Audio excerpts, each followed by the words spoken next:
2020-2021-ci ildə pandemiya oldu və pandemiyada iqtisadiyyatdan çox adam məsələn narazı qalsa da, amma tikinti ciddi mənada inkişaf elədi. Bunun səbəbi sizcə nə idi?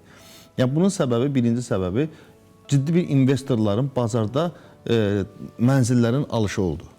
Hətta yəni təməldən alışları oldu və yəni belə deyim də yeni tikili binaların, mənzillərin çoxsu alışları oldu. Bunlar tələb baxımından bizdə onsuz da tələb təklif arasında fərq var idi.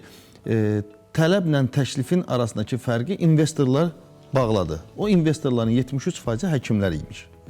Yəni həkimlər, bəli, tip sektoru. Çünki onları ciddi bir belə deyim də vəsaitin gəlməsi və pasiv yatırımına yönəltməsi inşaat bazarında gözlənilməz bir dəyişiklik gətirib çıxartdı və bugünkü gündə də yəni müəyyən bir süni qiymət qalxışları oldu və bugünkü gündə o tendensiya davam edir. Amma bugün yenə də tələb olsa da, amma alıcılıq qabiliyyəti çox aşağıdır. Yəni hal-hazırda müəyyən ipoteka büdcələrinin ayrılmağından biz baxırıq ki, bu günlərim əmlak bazarı biraz canlanır və dayanır, canlanır və dayanır.